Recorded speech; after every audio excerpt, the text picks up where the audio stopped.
Welcome to Co-op Mode, round 136. This is the official video game podcast of Secret Friends Unite.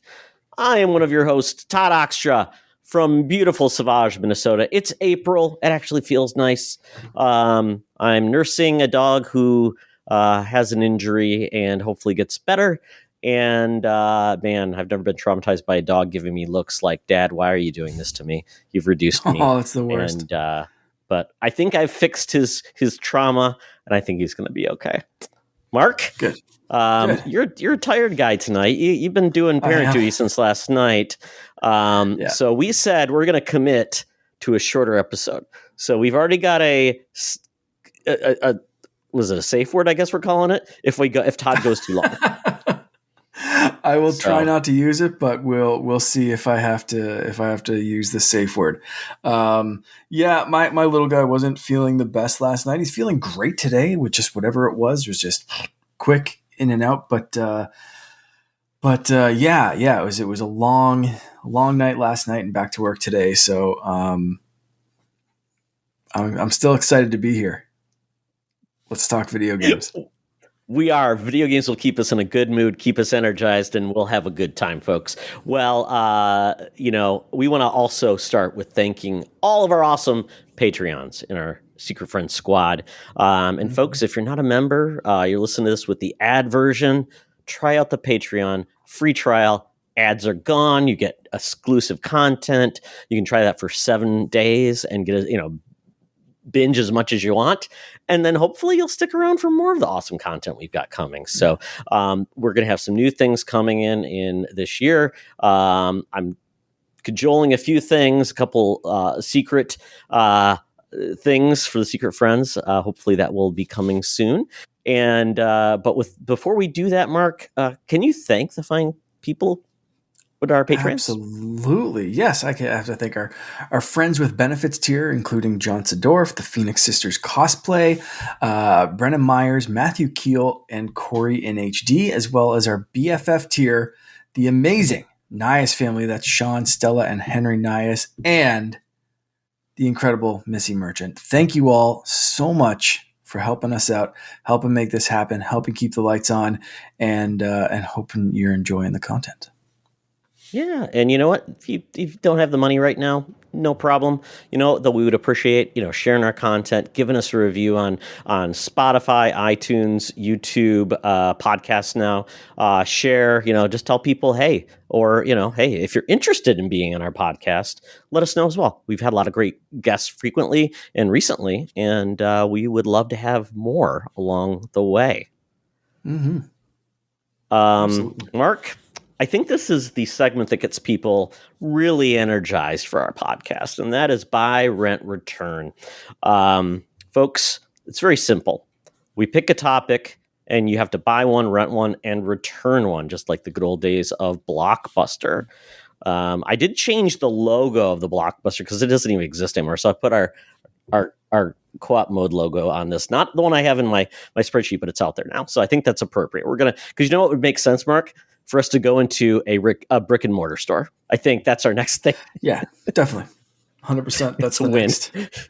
That's what we're saving up all the Patreon money. We're going to open up a brick and mortar co-op store. I want to be a cashier jockey. I want to be one. That's exactly it.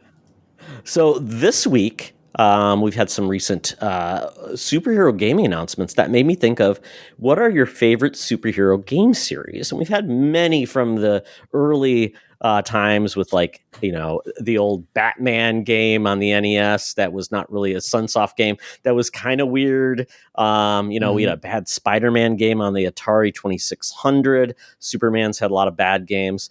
But recently we've had some good ones. So I decided not to punish us with bad games. I picked some pristine series that I think are really great. And I think they will speak for themselves. Batman Arkham series. If you think about it, there's 4 games in that series if you include Origins. Marvel Spider-Man, there are 3 if you include the Miles Morales spinoff. And then Marvel Ultimate Alliance, which we got 3 games. The last one was on the Switch. That was primarily on the 360 era. I think you can get the first 2 games on Xbox One and PS4. I think they re-released them, I believe, and kind of did a minor coat of paint on, but not much. So those are the series, Mark. So most of these are recent. Like these are like PS3, PS4, Xbox One, 360 era. And so with that, let's check in with our Patreon members and our community members to see what they said. We have a rare write-in from a special someone who doesn't play video games. So I'm very curious. Do you want to take those two, and then I'll take the other two? You start with Sure. with that special guest. Yeah, the special guest is Charlie Carden, or C3 Carpenter on Threads and Instagram. You may know him as my co-host on SFU and Mark's co-host on Holocron Chronicles. He said that Ultimate Alliance is one I've actually played on the old Wii. Leave it to Charlie to play probably the worst version of that game. But, kudos to him. Because that was more than just Legos battling. I'm giving him props for it. Yeah, exactly. Now Charlie's relegated. No, he didn't return. That's it. It's just a statement. I have played. Charlie's in a video game podcast. That's the greatest for me. So, and Charlie has basically relegated himself. It's not a Lego game. He will watch the cutscenes if it's tied to Star Wars or Star Trek video game or a superhero series. So kudos to him. Edward Varnell says, buy Spider-Man 2, rent Batman Arkham, and return Ultimate Alliance. And that's a hard one for Ed because with the Switch having the most recent one exclusive, I'm surprised he took that path because he typically sticks with Nintendo and finds the fun where others find the folly, I would say, with Edward. Yeah, that's fair. And these are all great series. So it's gonna this is, just choosing the best of the best kind of thing. Like these are really three tough choices. You've done a great job here, Todd. I'm going to read these in reverse order because I'm basically going to steal one of the answers here. So I'll start with The Winter Gamer by Spider-Man because he still hasn't played it, but it's twice the Spider-Man. He still hasn't played Spider-Man 2. But I think that series is going to be his buy. Rent the Arkham series because once you beat everyone up, you have to restart. And hunting those Riddler trophies with no combat in between can be really boring in the last one. Get it. Return Ultimate Alliance because I prefer more of a specific superhero and their powers versus having to balance a whole bunch. Totally get that. Totally valid stuff. Famous Seamus wrote in with an answer that basically I'm going to steal. So this is Famous Seamus and myself talking, but it's all Famous Seamus. I'm just stealing his. So buy Batman Arkham, the best superhero game series ever. Yep. The series that forever changed how melee combat is done in games with a huge, fantastic voice cast led by the most iconic Batman and Joker, Kevin Conroy and Mark Hamill. You can't beat that. Also, Arkham Origins, seriously underrated. I enjoyed Arkham Origins. It wasn't as good as the other ones, but I still enjoyed it. Totally valid everything there that Famous Seamus said. Rent, Marvel's Spider-Man. I have to say it. These games made you feel like Spider-Man. Definitely. Great gameplay, beautiful visuals, and some really well-written stories led by great performance by all the voice actors. 100%. They took what made Arkham work. They Spider-Manified it. That's right. I just said Spider-Manified it. Spider-Manified it. But yeah, 100%. Like the Spider-Man games are incredible. And then Return, Marvel Ultimate Alliance. Someone has to draw the short straw. That's it. I remember playing the first game when I was a teen, and this is how I learned about a lot of Marvel characters like Doctor Strange, the Inhumans, Namor, and more. Plus, did everyone else suddenly remember that we actually did get a third game on Switch? I did, and now I immediately forgot it. I liked that game on Switch, and Nintendo made it happen. Like, give Nintendo some credit. Yeah. I thought it was good. But I completely agree with this ordering. I think Ultimate Alliance here just drew the short straw. I think they could do more with this. I think, hopefully we'll see another thing, and hopefully we will see it on something that can push performance and graphics. I'd love to see Ultimate Alliance 4 hit everything, or just hit Xbox or something. Like, you know what I mean? Like, there's stuff to do. I think Sony has enough platform specific superheroes that they can leave Ultimate Alliance alone. But I'd love to see another one. But like Seamus said, this one draws the short straw. So 100%, this is my ordering as well. Pretty darn close to my reasoning. Yeah, that's it. So Seamus, thanks for giving me my answer. Excellent choices. I mean, there's really no wrong choice here. It's not like there's the bad sequel. It's like, or it's not like there's the Batman Forever, or no, sorry, Batman and Robin version of the game mixed in here. It's just they're all good and they all have positive qualities. So and this is where it's really, two of these are very hard for me, because it's essentially Sophie's Choice, which is just kind of sad. And I don't want to have recency bias, but I kind of do in a way. Marvel's Spider-Man is my buy, because every game has only got better. And I love that. It didn't peak. I think what they did with Spider-Man 2018, Peter's story, mixing in Miles as not Spider-Man yet, and covering all the characters and telling one of the best Spider-Man games or Spider-Man stories of all time was amazing.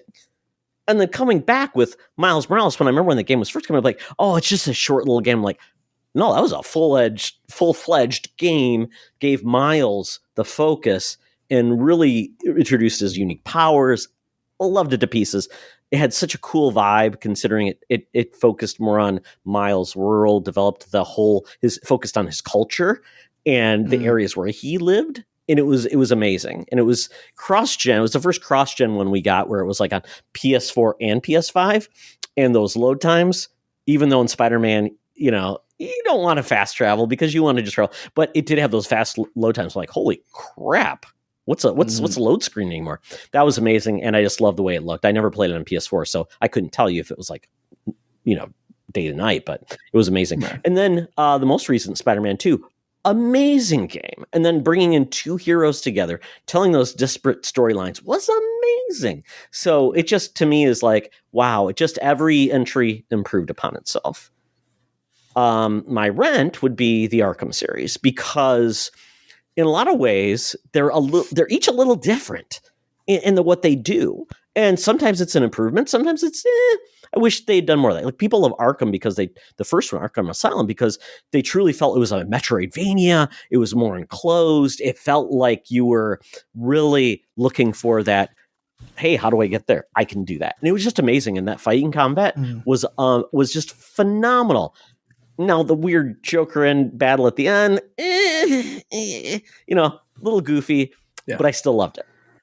Arkham City, when you blew up and you're in the city, that was amazing. Just gliding everywhere, the side missions, the things you didn't have to do, but you could do. And if you did them, like, oh, that was amazing. You could do the Riddler trophies if you just wanted to stay in that world and do all that stuff. So definitely a fantastic sequel. Origins, Mark, I played that on the Wii U. Yeah, me too. And I loved it. It was great. You had the touchscreen and you played it. I loved it. I thought the performance was good. And I never played the DLC on the Wii U, so I bought it on PC. The DLC is fantastic. That's the best part of the game, when you're going back in the Penguin and you're doing all these extra things. Yeah. So that's a highlight, which I didn't think about it, because I played the DLC in the other games and I felt like they were so, but I thought, I think part of the problem, that game gets blamed because it did have some technical hiccups, but I think after time it all got worked out, and it was a real, once again, I feel like it's right neck and neck with those three games, doing something a little bit different, each of them. The Arkham Knight, I really liked a lot. I love the storytelling. I love what we got with all those things. The Batmobile, a lot of people, that to me was, it didn't kill me. It wasn't like, the worst thing ever, but I did feel like it was very controversial, but still phenomenal series. I love it. Yeah. And the sad part is we don't know when we're getting another one. Yeah, I mean, Suicide Squad's technically supposed to be the continuation of that world, right? which is so weird because That's it what they should say, have Mark. That's what they been, say. yeah, and it should have been what's the other one? Gotham Knights. Gotham Knights. Like that seems Yeah. more like a spiritual successor, but they were like, no, there's a Should have different been. universe, and the Suicide Squad's in this universe, but like really that's the legacy that we're leaving this series on? Like, no. Like this No, is I that's it, know. right? It's So so, frustrating yeah, because you it realize, is. like, well, even if they came back to it, it took them like 6 years to make Arkham Knight. And then if they even start a new game now, we're talking another 8 years until we get another Arkham game, which is just hurts my heart, Yeah. Yeah. And it could be For cool to them. see them go back to something as contained as Yes. Arkham Asylum. You can take Batman and stick him in a location or a situation where it is contained. He has to escape some catacombs that Ra's al Ghul put him in, or some sort of fight club underground something that Bane has him trapped in.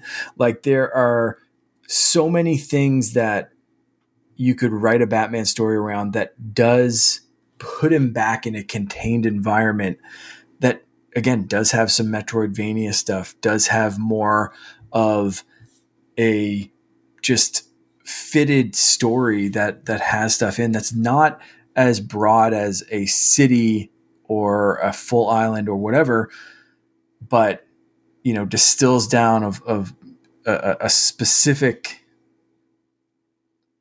part of Batman that you Yeah. want to start going.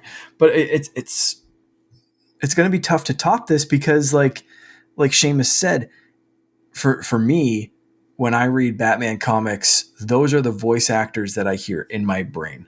Is Mark Hamill and Kevin Conroy, and with Kevin Conroy's passing, like that's done. So,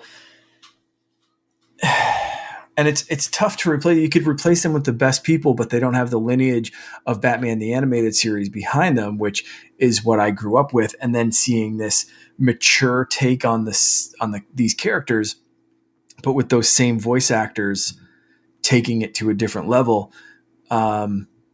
It was just such a perfect game with perfect casting at a Yeah. perfect time. And you cannot, in my opinion, recapture that because you don't have that kind of history and that kind of lineage of these people working together and building off of each other and that familiarity with a new spin on it. It's just such a perfect storm that it's like, whew, man, you did like, I don't know if you can capture that kind of lightning in a bottle again. The answer, Mark, is Batman Beyond. Yeah, I think that maybe. works because you could have somebody else come in as like an aging Bruce Wayne if you wanted to. There's other good voice actors out there where you could say at least, okay. But yeah, I totally get it. I mean, yeah, Kevin Conroy, we miss you. And, this generation needs a Kevin Conroy to kind of come over and take that role over and make it his own. We'll see how that goes. Lastly, Return, Marvel Ultimate Alliance. First two games are amazing. I love them. They incorporate a lot of like the Ultimate Comic storylines. Those teaming up all those characters and what they did with the second game with having like those combination abilities, playing it online with others. The multiplayer aspect was amazing. I remember Sean Nias, he loved these series and we played it together and we just had a blast. It was so much fun. They had DLC and they were great and it was fun and you could just play with whatever you wanted to. The third entry, the Switch, and I'm assuming that's the only reason it got made was because Nintendo was like, we'll publish it, we'll pony up money with Team Ninja. I can't remember who made the first two games. That was an Activision published game. I can't remember who actually developed it, but they went with Team Ninja, I believe, Bandai Namco or some other team. And I loved the character designs. I think it's one of the better looking character design games. I just think it struggled with the Switch. Like I'd have camera issues. And I think I wish the hardware was stronger for it. Maybe we'll get a updated version on Switch 2 or whatever we're going to call it. Maybe a super virtual boy, maybe. But I think it struggled also with the fact, Mark, it did my like cardinal sin of all of your heroes didn't level up as you played. And I hated that. Because it's like, if you want to try somebody else, then like they start at 0 or 1. And it's like, I'm not going to play this 18 times to level up everybody. So I felt like it was really disheartening. Like, oh, I got a roster I like that are powerful enough. But if I want to bring in my new favorite hero, I'm going to grind. That wasn't satisfying to me. But I loved it. I mean, I liked what they did, and I liked the fact that they made it about, incorporating, the MCU with the Avengers, more of that story like Thanos and the Black Guard? I'm trying to remember their names. Thanos' team, the Black... Name's completely escaping me. Something like that. But I thought it was cool. It was very synergistic, and I liked it. Black Order. I own it. I actually used one of my vouchers for that game. So I probably should get back to it, but it was very frustrating. It kind of annoyed me at times. But that's what I'm going to return. And I would hope that we get a relaunch of that or X-Men Legends. Either of those would be great to come back. Yeah. Well, very good. Thanks for the discussion, all. Appreciate your comments. But now we got to talk about what we've been gaming. Mark, oh my goodness. Yeah. Got a new game on there. I want to hear your thoughts about this. I do, yeah. I finally got some game time to myself. I kind of reclaimed my Switch a little bit. This is one I've been waiting to play, and the biggest hiccup for me, the biggest holding point for me in getting this game was deciding which platform to get it on. Because I knew it would run better on Xbox Series X. I knew that the frame rate was high. It was locked. I knew that there were some visual effects. I wasn't too concerned about the visuals for most of it. It was mainly the fluidity. So that I've been playing Prince of Persia: The Lost Crown.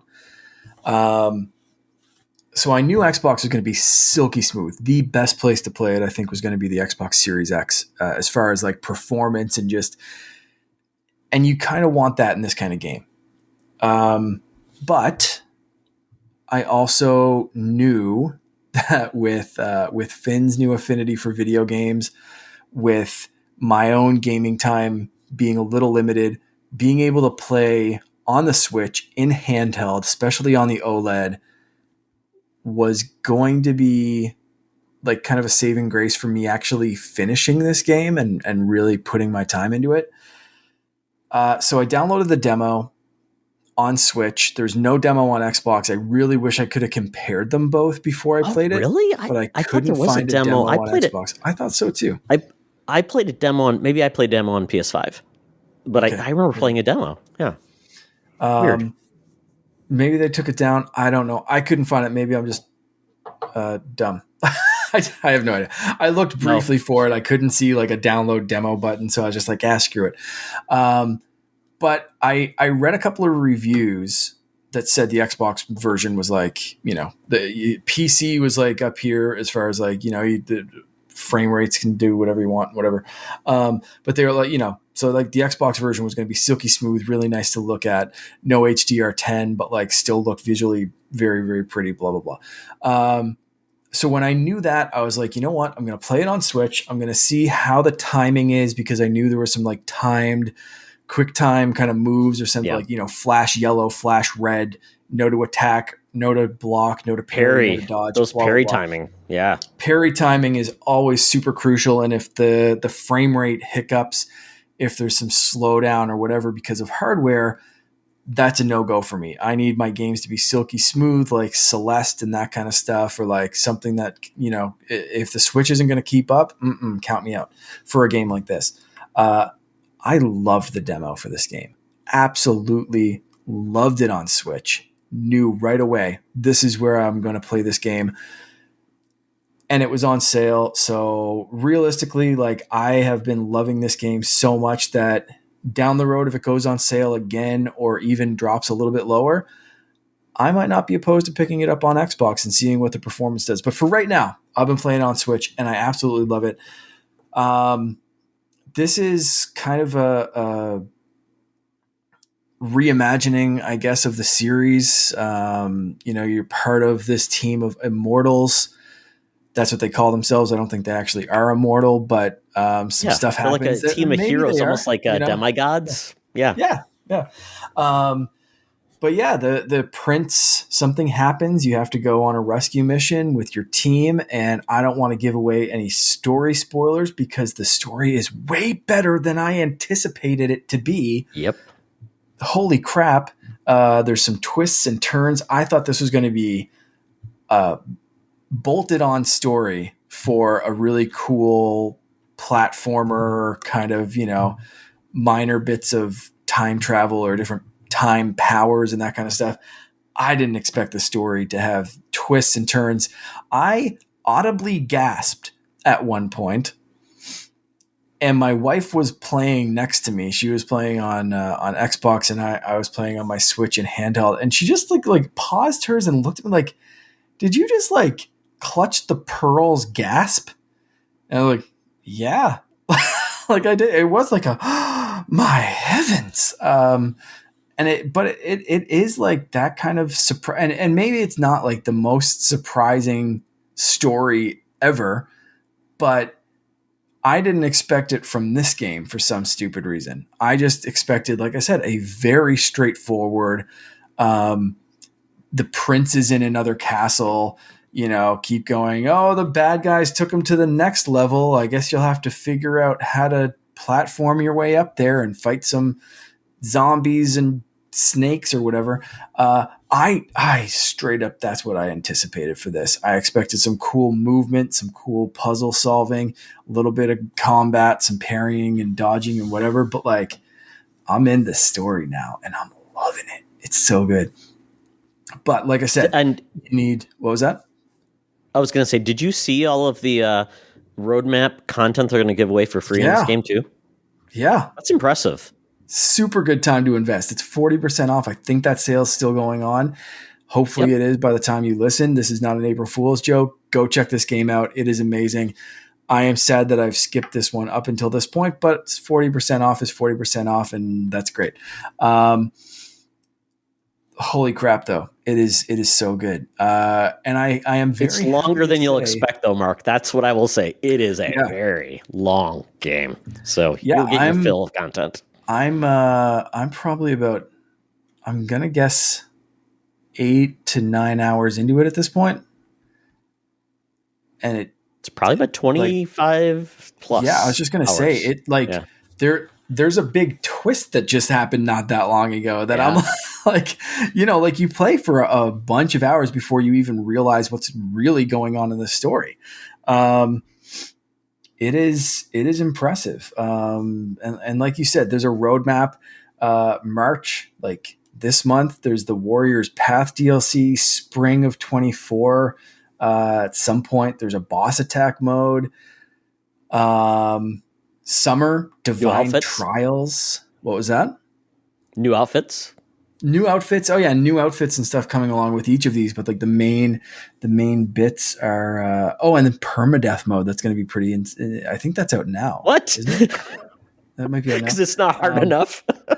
Yeah. Like it's people are going to do that though. Like this is one of those kind of games that that it's reminding me of Celeste because I could probably have turned down the difficulty at a couple of points in this game, but I've chosen not to because for whatever reason, it's really clicking for me. It's really got those kind of Celeste claws dug into me where I'm like, no, I can get that this time. No, I can do that this time. The difficulty modifiers, Mark, in this are excellent, which I love. The fact that they like, if you don't like platforming, but you like the boss thing, there'll be a portal, so it goes one side to the other side, which I'm like, that's cool. Yeah. I like that. Yeah, it's really well thought out, really accessible. I'm just kind of playing on one of the basic difficulty settings, one of the normal kind of like just, pick them and go. And the challenge is great. and it's very rewarding because, like I said, it's got that Celeste kind of vibe of like, now one more time, I can do this. I can do this.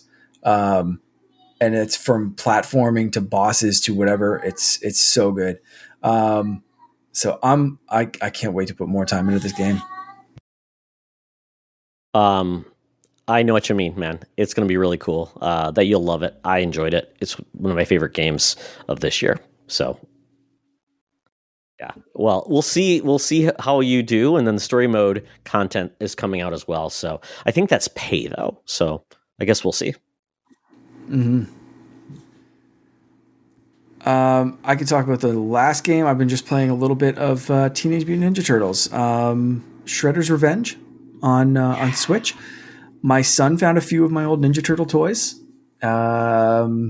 We showed him some of like more simple cartoons, and he is loving Ninja Turtles, all things Ninja Turtles. He wants to play the game with both my wife and I. Luckily, it is multiplayer game, and I got the DLC now. This game's so good. Again, it's one of those things that the characters that you don't play do not get leveled up. In this game, it doesn't matter as much as something like Ultimate Alliance, but it is funny to go and see like characters at 0 and other characters like double digit experience or whatever it is. But it's so great because he can just kind of like run around or button mash or just jump up and down. Or like at one point there is a boss battle and he's like standing in the corner just like, hey, look, when I leave him go, he like spins his swords around. I'm like, please punch Bebop so we can finish this. But it's they do know, like it's fun. It's a good time. So that's really all I've been playing. He's also been playing Yoshi Crafted World and very much enjoying that. Very colorful. Some of the co-op mode stuff in that game is like, why would you do that? Like there's one thing where if you accidentally jump on the Yoshi, they can steal all your eggs. And he's really bad for stealing all my eggs. But then when he gets the eggs, he doesn't like shooting them. So I'm like, please shoot the thing so we can just 100% this level. They're like, hey, look, there's a flower. We got to collect all the flowers. There's a flower right there. Can you shoot it? Because you just stole all my eggs. And he's like, no, I don't want to get rid of any of my eggs. And I'm like, please just give me one egg then. And he's like, no, this is my egg. And it's just it's the definition of playing with a 3-year-old. And I just have to accept that and move on and not 100% each level as I go through them. And that's something I got to deal with. So then I wait till he's gone to bed and I go stab things in Prince of Persia. So that's been my gaming experience amazing. the last couple of weeks. I was going to say Shredder's Revenge. It's free on Netflix, the whole game. Yeah. If you have through your App Store, which is great if you play it there. I'm not sure if it's on Apple Arcade, but I played it with my GameSir, and it's amazing. You can still get the Netflix I love games that. On you can get the Netflix on iOS now. On iOS, yeah. Oh, that's amazing. Because they've got some great ones. And I know there's a few that came recently that are pretty high profile, which is great. And you got a kid, and they play locally. They're not just streaming, which is great too. Yeah, that's really cool. There is a Ninja Turtle game on Apple Arcade, and I can't remember what it's called. That one's like the roguelite, or it's like that one's a different version, which I thought was interesting. Mm-hmm. And it reminds me of Ultimate Alliance, actually, with that kind of like isometric view and that kind of stuff. Can't remember what that's called. That's been out for a while. Anyway, what have you been playing? Has he seen Mutant Mayhem, or have you watched it yet? He didn't really have an interest in that. We watched something on Paramount Plus. It was very kiddie focused. It was like the turtles go back in time to like dinosaur times. It was very, very aimed at his age group, right? Like I think Mutant Mayhem's a little bit older, a little bit more like dirty, grungy kind of like animation style and that kind of thing. And it wasn't something that caught him right away. So I'm starting him slow. He watched that one, and then he just saw a clip from one of the shows.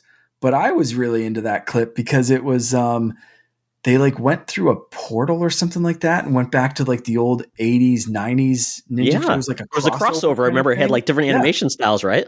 Yeah, that was Yeah. cool. They Yeah. even jumped Yeah. into the comic books and stuff. He Yeah. was just like, he was scrolling through YouTube and he wanted to watch a few like Nintendo videos and stuff. And then he saw this one. He's like, oh, there's Ninja Turtles. And I was like, let's check this out because it looks like a cool crossover. So he's slowly getting up there. But for right now, it's like the really, really kiddie focused Ninja Turtle stuff. Okay. Well, it'll grow with them because the Logan was the same way. When he watched that one CGI animated TMNT on Nickelodeon that he loved to pieces, and that one was a little bit more not mature, but Logan liked it because it had the storytelling that got really cool. So that is awesome. Everybody, there's like the Turtles and Power Rangers. They like just always doing something new. For every You'll always have generation. them. Yeah, exactly. So for myself, I finally finished Banishers, which if you look behind me, those are the two main characters. Great game. I've talked about it before, but really is a game where I think, and the developers of it don't not is amazing. They've done a lot of cool like character building games, and I'm so glad to hear the company said it's done well, which I was worried because this year there's been so many games that it could get obscured. And it's a game where I feel like if you like mystery solving and the supernatural, you'll love this game. The combat is okay. That's not where you come to this game for. It's basically you find out someone's being haunted and you don't know why. And it's really to discover why they're being haunted and how it comes together, investigating and uncovering. And there's a main quest, which you could straight line, but it's still a long game, like 20, I think it was 28 hours for me to finish it, but I could play it for another 15 doing more haunting missions if I wanted to. I will say you don't come for the combat, but the combat's pretty good. I think that's something that I would have wanted more variety in the combat. There's a skill tree, but I felt at times I'm like I couldn't unlock things and I didn't feel like the reward was enough. But I did like the fact that you could trade off between the two characters and do combat, which I really enjoyed. And you could reduce difficulty as you needed to. If you just wanted the story, you could do it that way. So great game. I would love to see them do more with this. I just don't know how they will, at least with these characters. But it would be cool if they did. But I love the storytelling. It's beautiful relationship storytelling. So I think if you had somebody like you say, hey, I want to show you a quality story that's super. Like my wife was just interested in the story and she watched it. So that's kudos to her that this happened. So and I think this game came out in February. So I'm assuming you'll be able to get in a deal soon. Maybe wait for that, but definitely worth it. Or I wish it would just come to Game Pass or PS Plus. Yeah, it seems like one of those kind of games, which is weird to say, but it's one of those games like you said you're scared people would or have missed this or would pass it over. This is one of those games for me that I have to be reminded that it's out because I remember the trailer and I remember thinking, damn, that looks really cool. And then you just said that you played it and I'm like, isn't that game coming out in this summer or something? Like that game's out already. How did you finish it? What the heck's going on here, Todd?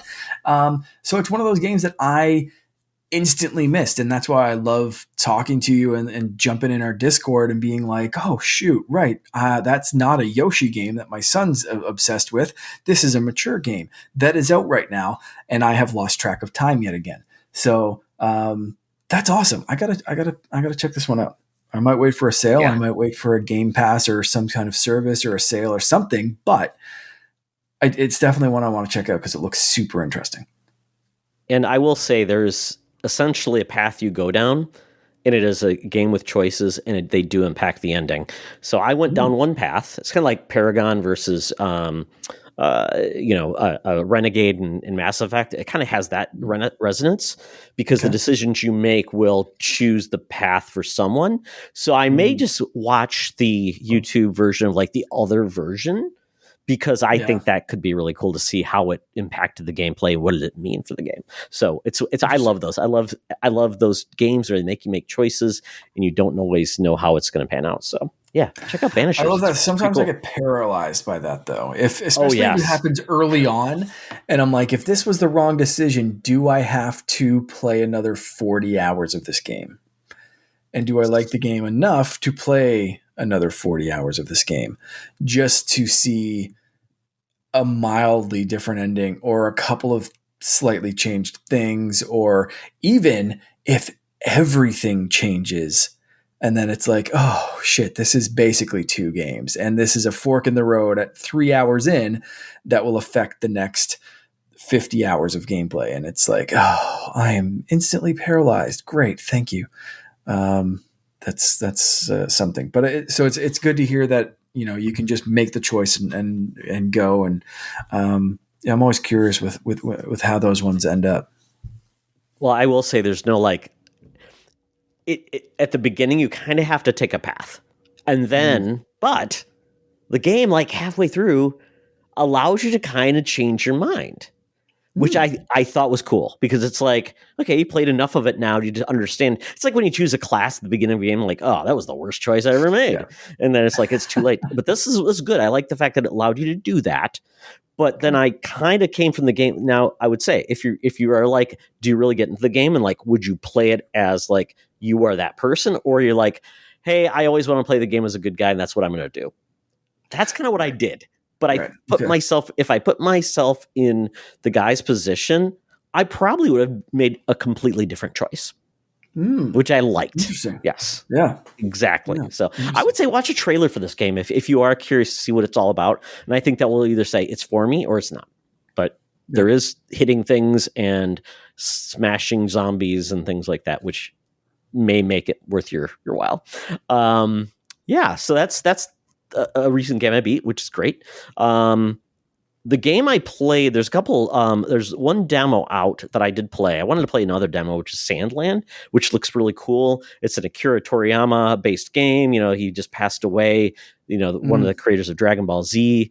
And this is a new series. There's an anime for it. Looks really cool. And it's action adventure. Very cool. I didn't play that yet, but I probably will because that game comes out in April. But another demo that came out for a game that's coming out in April is a PlayStation exclusive. It's a Korean game, and it's called Stellar Blade. And it's funny because I've talked to other people, and they've dubbed this game Stellar Boobs or Bosom Blade.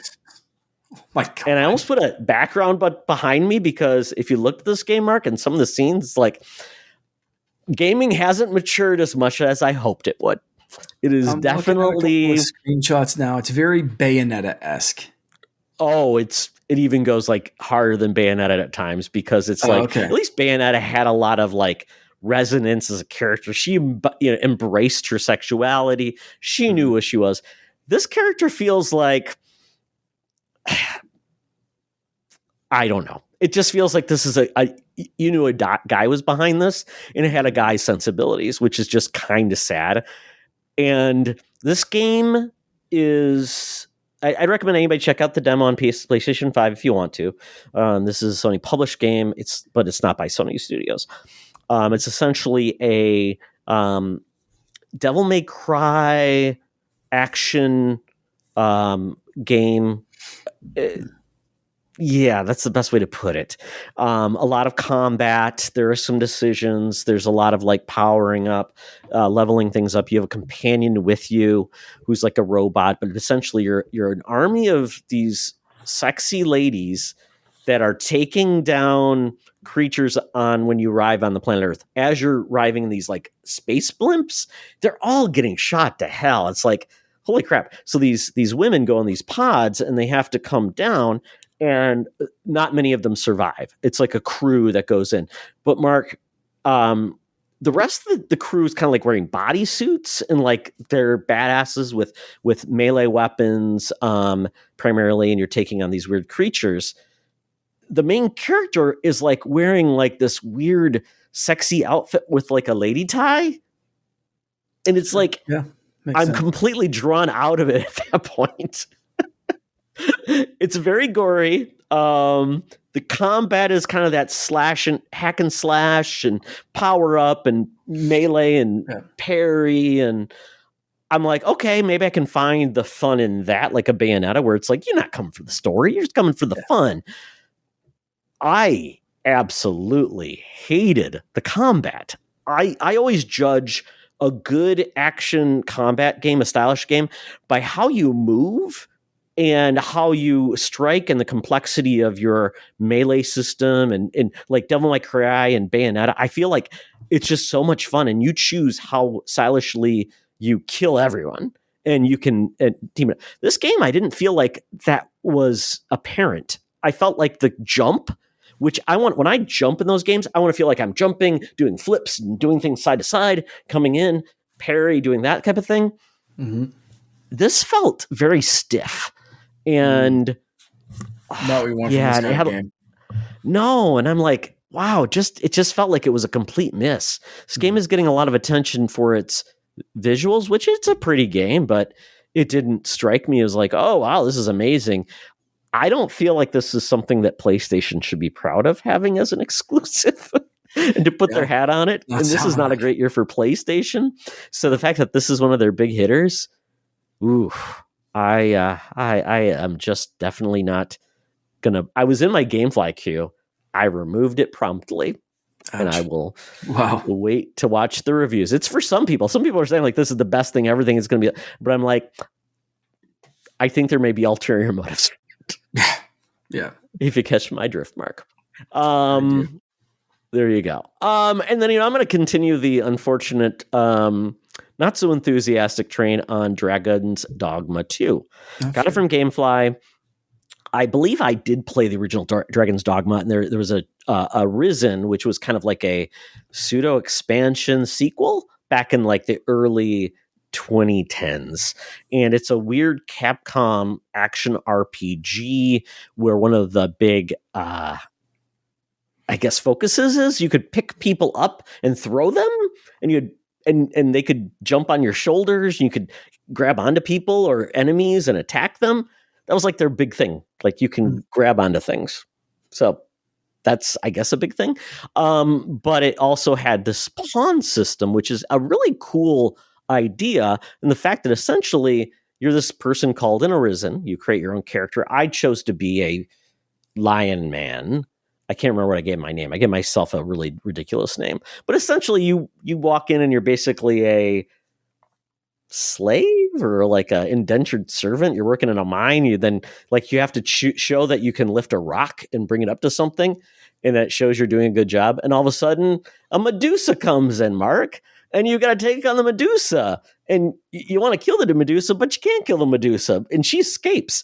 And then someone tells you, oh, you die. The Medusa took your heart. Or no, the dragon. That's what it is. I'm getting my mythology messed up because it's such an intricate story, Mark, that all of a sudden a dragon shows up and he goes into your heart, pulls out your heart and looks at it and he licks it and goes, "You are the Risen now," and he flies away. And I'm the Risen, Mark. Like literally, congratulations.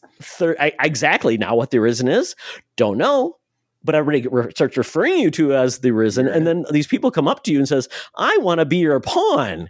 I have nothing more in my life but to be your pawn because you're the Arisen." I'm like, great. Yeah. What are we doing? I don't know. Let's go to a village. We're at a village, Mark. I've got a pawn now, and I've ran into some goblins, and these goblins are little jerk-offs that come up and just jump at you. You got to take them on. The action combat is decent, and the pawns are basically different, like character classes, like a magic user, an archer, a thief, and I was basically a warrior. So you do have that, but it says don't worry about your class. You can change it later. But I love the one comment they make. Basically, don't trust autosaves. That's what the game tells you. Like autosaves may not work, so you better save the game. I know it's so weird. I'm make them work. I know. So I'm like, shit. Now I'm afraid.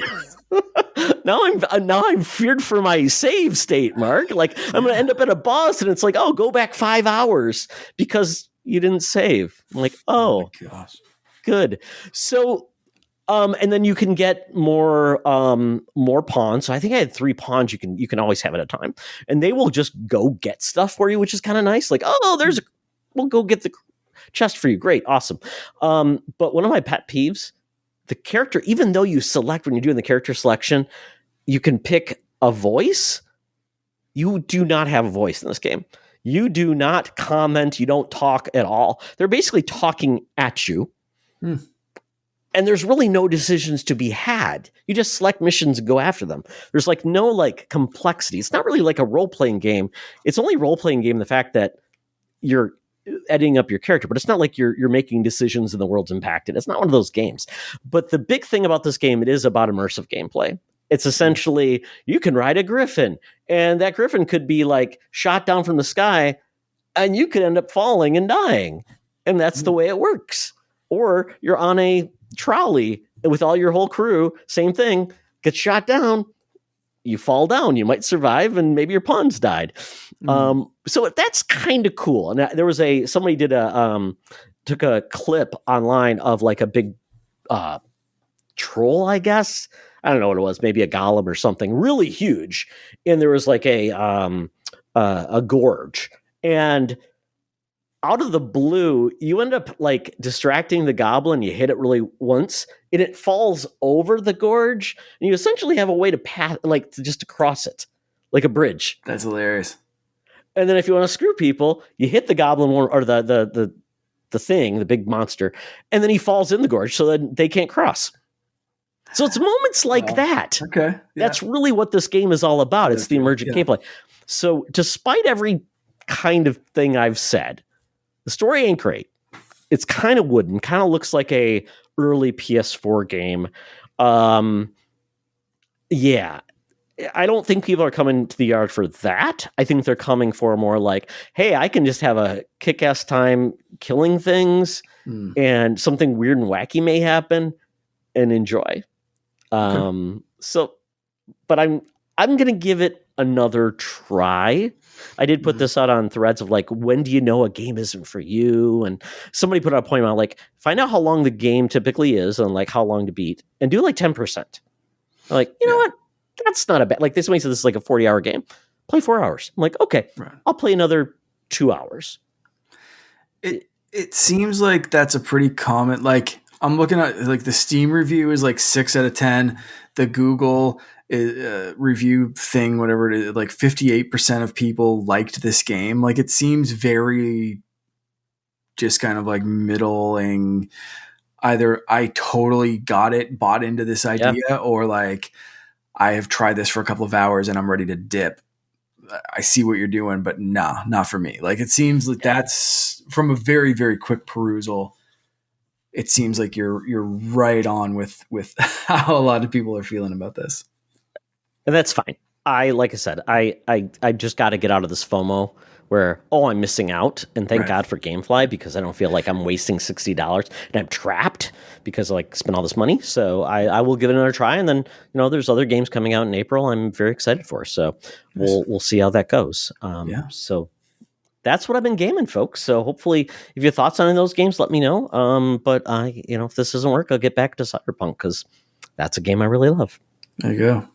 There's never nothing to play. That's the great thing is no. You can always like me going back to Ninja Turtles. There's always something new or something old to get into. Something blue. There we go. So with that, folks, before we get into the bonus round, please take a second to listen to this ad. Hey, Secret Friends Unite, let me tell you about Zencastr.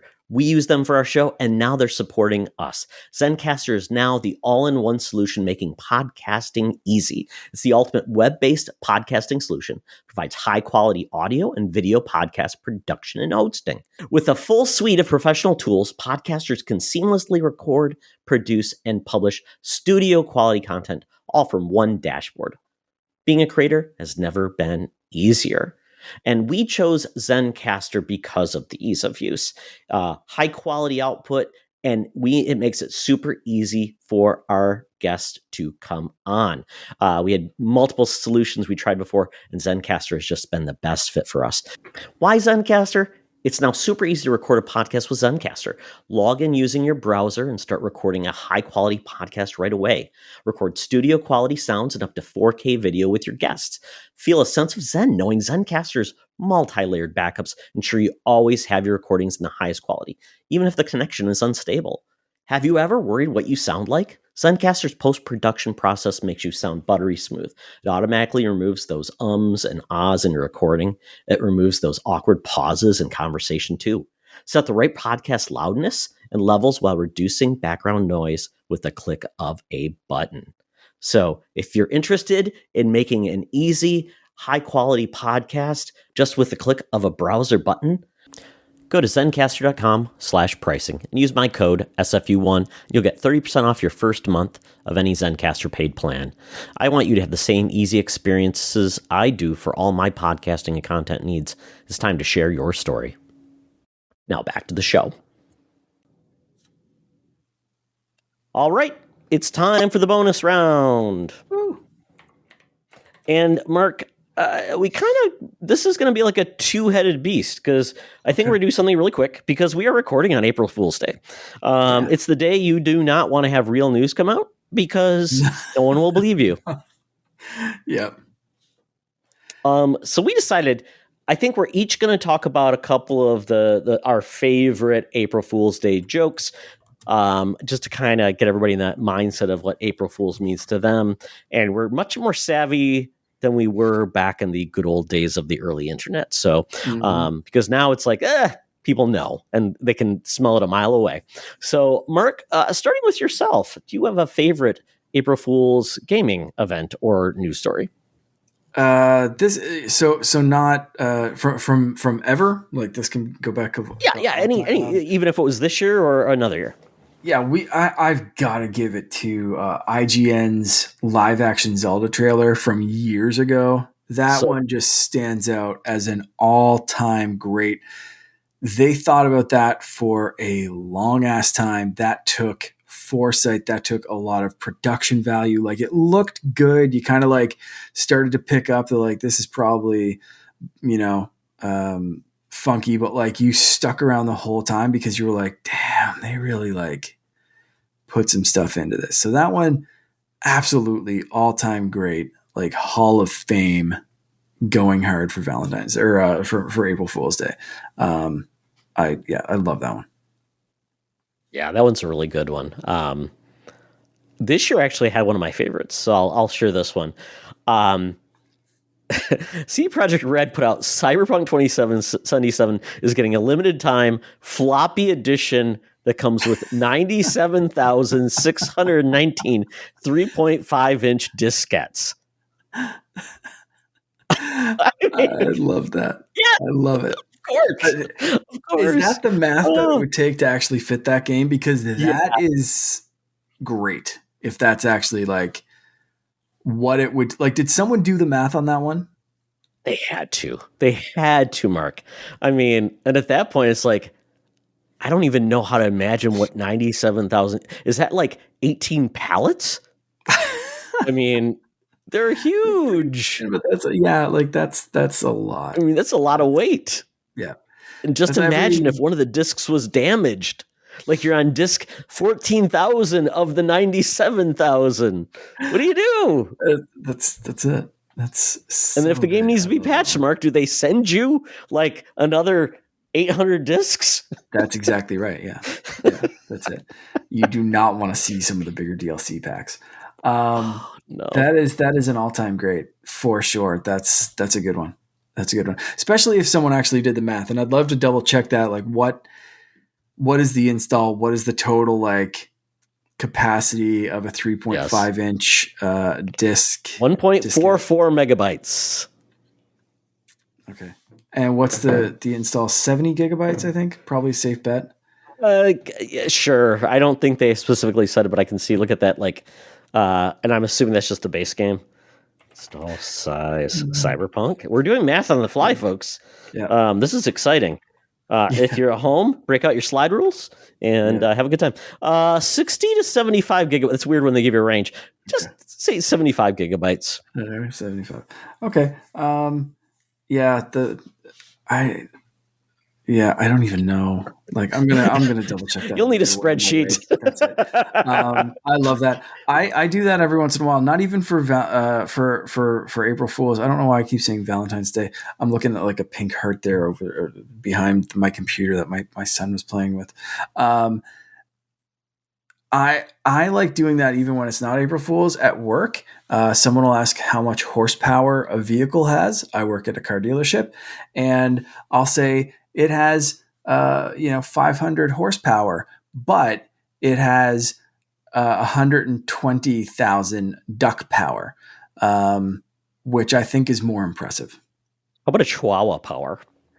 I don't know I that mean, conversion rate. I actually do know the conversion because rate of people, ducks to I horses. pretty much because ducks. I mean, when you think ducks, is that the flying rate or is it the waddling rate, Mark?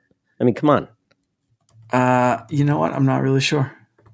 See, there you go. So you need like people know what a Chihuahua looks like when they run because they have those Chihuahua races. Like I live near a racetrack and they do like the Chihuahua races or the Dachshund races. So we know what that looks like. The duck rate, though, that's a little controversial.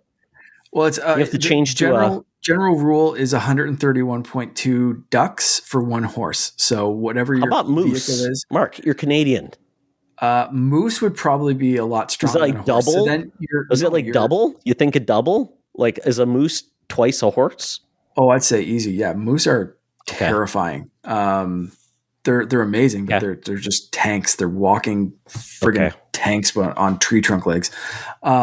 So that one's not as impressive because like you want your horsepower It's going to be lower, higher, yeah. right? So like you take a 500 horsepower Mustang, and then you suddenly say like this is 250 moose power or like 100 moose power, and it's just like why you do? But you take a 500 horsepower and multiply that by 131.2 and then you have 65,600 duck power, and it's like you can't compete with 65,000 ducks. You can't do it. So there we go. I love the way your brain works. There we go. Thank you. Appreciate it.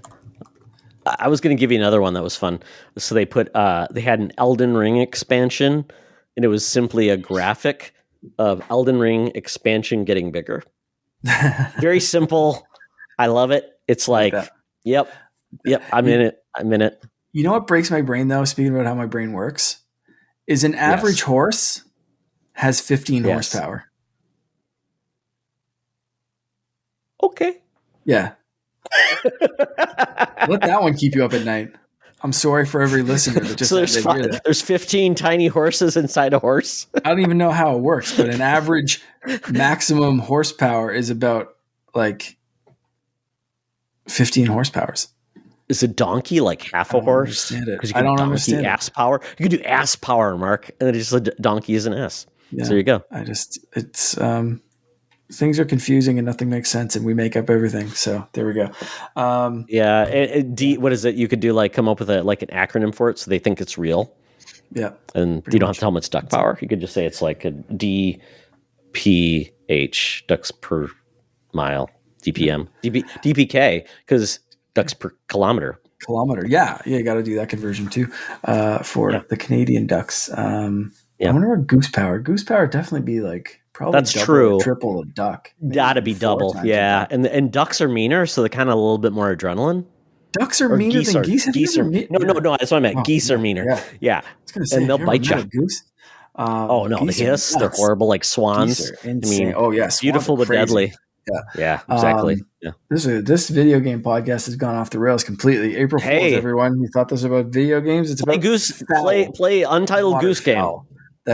Play Untitled Goose Game. It's on PS Plus right now. That's what we came around to. That was our recommendation. That's what I'm going to play, Mark. I'm going to play Untitled Goose Game instead of Dragon's Dogma. I go back and play. I've played Untitled Goose Game. I always go back and play Donut County. That is like a comfort game to me. I just play that, and I'm like, I got to roll through this story. I got to enjoy the silliness. Speaking of silliness, I have to give a shout out before we move on to Virtual Boy Pro, another great IGN April Fool's thing. The Switch dock, the virtual reality set, simple, fantastic. Virtual Boy Pro, I like it. I love it. It's good stuff. Oh, by the way, Mark, there is an emulator for Virtual Boy for Quest. Ooh. Interesting. Yes, so you can actually play it in a 3D space versus 2D. Yeah, so check that out eventually. I would say for my game I go back to, and this is a sidebar, Bloodroots. If you've not played Bloodroots, it's one of the coolest fun games in the world. It's so wacky. You're like a savage pioneer man, and you're like beating up things on a barrel. You can beat them up with carrots, and it's about basically just getting through a level. So much fun, Mark. You would love it. I think it's on Switch. definitely play Okay. Bloodroots. Okay, so that is the fun part of this game. The real difficult part is the fact that we are now going to talk about what superhero games we want. Marvel 1943 got a trailer from Unreal Great Engine, trailer. their new renovation. We got Marvel Rivals. So, Mark, both these games are interesting. Marvel 1943 is kind of like your standard Sony type of, but it's not by Sony. This is a different studio Amy Hennig's doing. Yeah. And then we got Marvel Rivals, which is essentially Overwatch Marvel, which is Yeah. going to be free to play on PC, PC. coming out very soon. So, these two games kind of both came out of the blue and kind of showing their cards. And what's your thoughts on these games? I'm sad that that one's just that Rivals is just PC right now. Like it looks kind of badass. I'm not really into hero shooters, but like a Marvel hero shooter, kind of like a Marvel card game, might be the twist, might be the little thing that gets me into it. So we'll see if eventually I go the PC route or something like that, or if this comes to consoles, which I'm sure at some point it has to. It will, right? yeah. Marvel 1943, however, looks incredible. Cap, Black Panther, a third unnamed so far super soldier on the loose in 1943. This looks amazing. I can't wait. Yeah, I can't either. The way that people look, the person playing basically T'Challa's father is the actor from The Walking Dead. He plays, I can't remember his name. He's the king of the kingdom, and he's got a tiger. He's awesome, and everybody looks great. And he actually looks like Wyatt Russell, the Captain American. This kind of looks like A Wyatt little Russell. closer, Yeah. And then we've got a soldier with Cap, and then we've got I think a Dorja Malai. Basically undercover with the king. I'm thinking, Mark, the super soldier is the Red Skull. That's what I'm thinking. Red Skull could be. I mean, has he lost Bucky yet? Like he's got another soldier with him. Like this could be he lost Bucky, and there's another. They've already turned him into a soldier. Yeah. I mean, there's a Marvel comic book called, I believe, Truth, and it was about Elijah Bradley, but I believe that was a little bit later, but that would be kind of cool. Elijah If, Bradley we find out like, Vietnam kind of thing. And, it's later, and it's later, but I mean, that would be kind of cool if you found out that there was someone who came before Cap. But yeah, I think it leads me into like, Red Skull was kind of like a super soldier version that kind of failed for the Germans. So that'd be kind of cool. But interesting to see where they go and who it is and all that kind of stuff. But that game looks just absolutely incredible. Yeah, and Amy Hennig being the writer of that game, and she's behind Uncharted and Last of Us. I mean, initially just amazing. So that's awesome. So those are two of the games we're also getting. We know we're getting a Blade game. We know we're getting a Wonder Woman game in the superhero genre. I'm not aware of any other games. Wolverine, obviously, that's another one. Sorry. Yep, Iron Man. That's right. Oh my goodness. So we're getting some new games, which is great. I'm so glad we're getting them. We've had some great games in the past, but Mark, and this is probably going to be a quick segment. Maybe it's not. I don't know, depending where we go.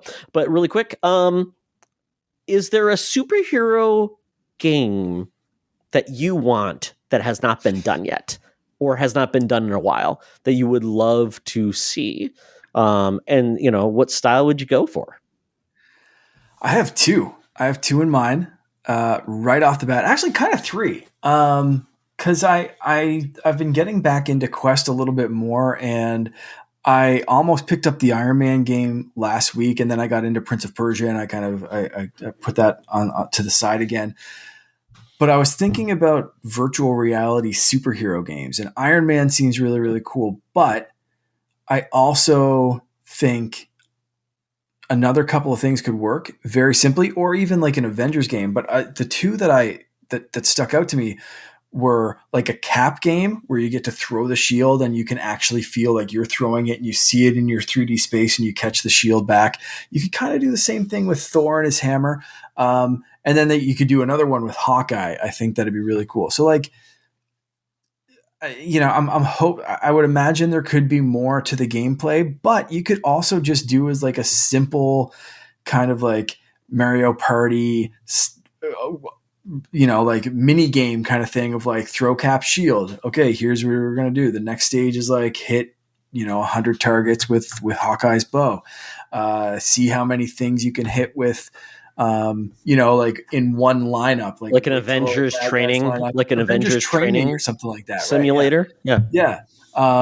I think that'd be cool, right? Like throw Mjolnir and see how many things you can get all lined up in a row, or like learn how to curve Mjolnir when you throw it. And like, yeah, like you said, Avengers training, I think would be really cool, because a lot of the complaints of VR are when there's too much motion, people get sick. When there's too much going on, they don't want to stay in that world. So I think those quick kind of collections where you can just jump in, do some target training with Cap, do shooting with Black Widow, do, whatever it is. Like, I think those kind of things could be really fun.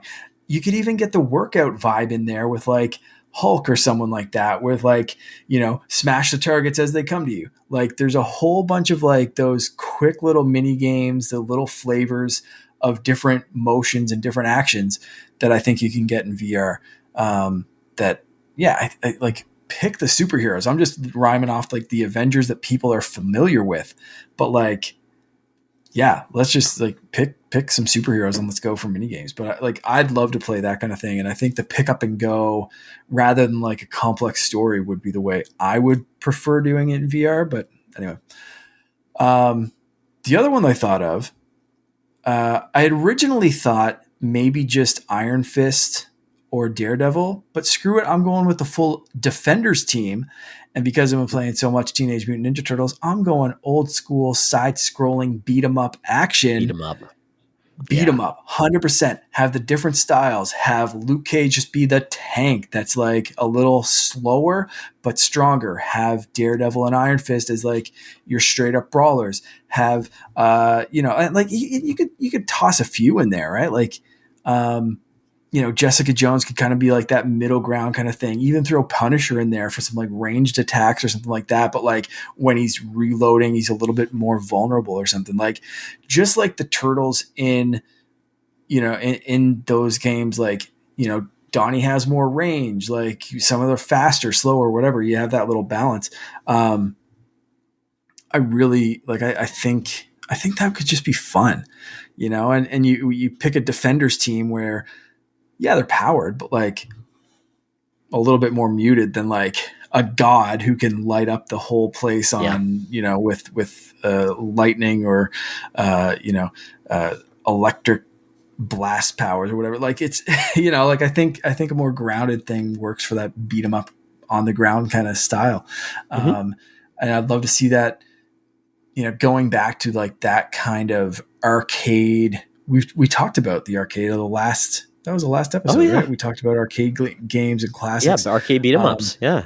Arcade beat 'em ups. I love that. And having played extensively the last week or so, a fantastic arcade beat 'em up, I'm still ready for more. And I think that'd be a great one. Yeah, and I will build on that.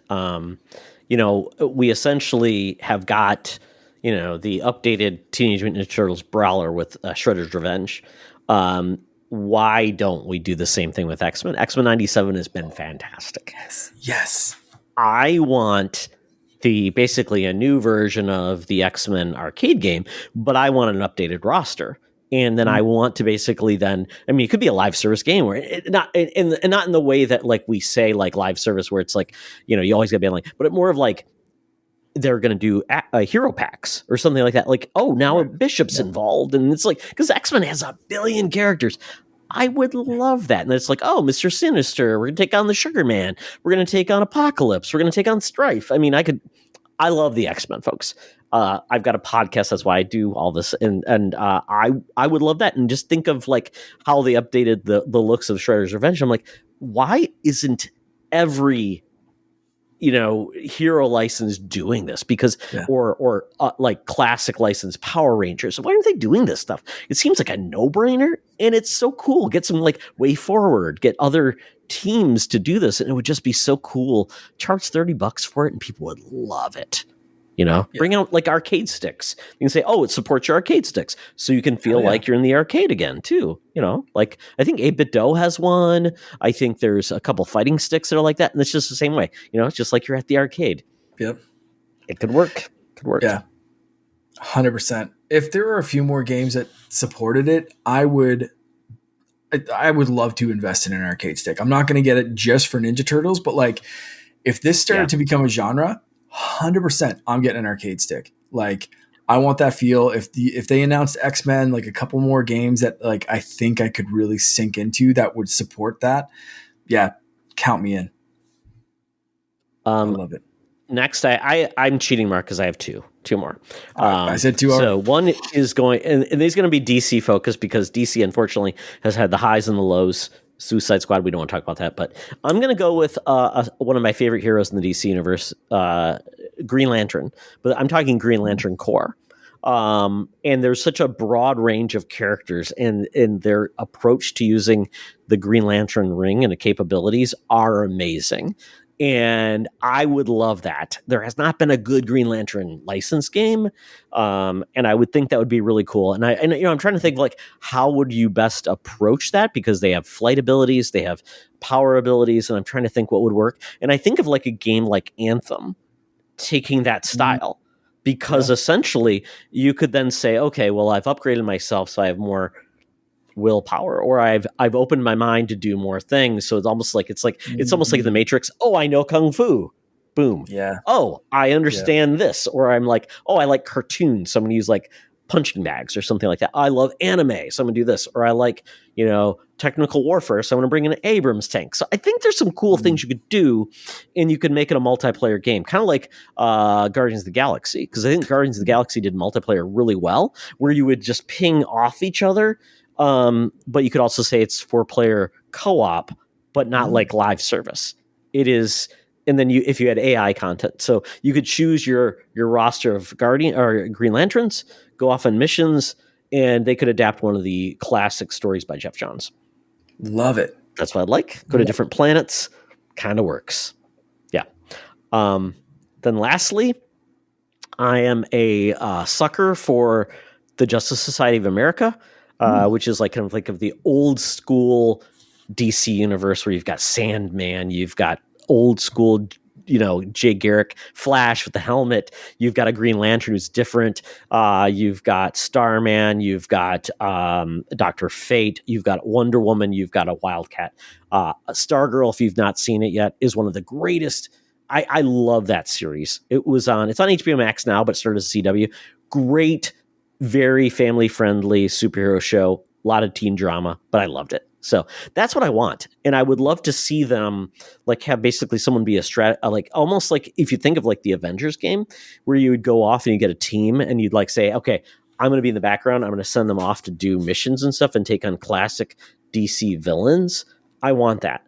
Now, I don't want hordes of like minions, but I would love it like almost like you've got like, these are the Penguin's thugs, and they all look like the Penguin, and that's at least they're recognizable. Then you take down the Penguin, or you take down someone else. So I would think that would be a cool thing to do as a game, but basically make one person kind of like the protagonist in the background to lead, and I think that could be a lot of fun. And you could play around with their different skill sets and things like that. I don't know if that will ever happen. I know, James Gunn has kind of stepped away from saying everything has to be connected. If a game's coming out with DC, it's got to be. He's kind of said games don't really, because they take so long to adapt and all these things, they said are not tied to it. Yeah. So I would love to see that, because I think DC needs to do something with their games. Can't just be Batman games. Cannot just be Batman games. We need Superman. We need somebody else, and it can't just be villains, because come on, guys, let's not do that. So that's where I stand. I don't know. I could have a million other ideas, Mark. And by the way, shout out to the Captain America game. Did you ever play it on the 360? Yes. Great game. It was kind of like a God of War, but you shoot it's a great game. I own that on my 360. Still do. I realized that both of mine were Marvel, so I'm going to throw out a DC one very quickly, and that is Aquaman's Wave Race. So you can ride like the what is it, the seahorse? Yes, the seahorse. And different marine things Manatees as Aquaman yeah. and his narwhals. friends/enemies, very Mario Kart-esque. So you've got Black Manta and Ocean Master and Mara and Aqualad, Aquaman. Everyone Mira. just Yep. teaming up together. And Boba Fett, his dad, Boba Fett, Aquadad. Just everyone just teaming up and having a fun adventure racing around the seas like Aquaman. It's a Nintendo Switch exclusive wave race spin-off title. Hey, you get Marvel Ultimate Alliance right. Nintendo might as well go with Aquaman Wave Race Adventures. That's it. I want that. Mark, if you keep believing, the dreams will come true. Insert "Don't Stop Believing" for 15 seconds before we get sued. Oh my goodness. Yeah, gotta love it. There's gonna like an 80s theme. It's gonna be awesome. There we go. Well, folks, that is it for Co-op Mode this week. Hope you enjoyed the ride. Hope you had fun. But Mark, before we leave, tell people where they can find you. You can find me on Instagram and Threads and TikTok as either Canardian_Jedi or Canardian_Gamer, depending on which one you want to follow. I'm definitely more active on the Jedi one just because of the stuff that I've been doing lately, including 3D printing, Mandalorian armor and different things like that. But follow me everywhere. And of course, I'm always hanging around and creeping through the comments and stuff in our Discord channel. Excellent. Same with me. Primarily, you find me on Threads at Teoxtra and at Secret Friends Unite on Threads. Also at Teoxtra and Secret Friends U on Twitter.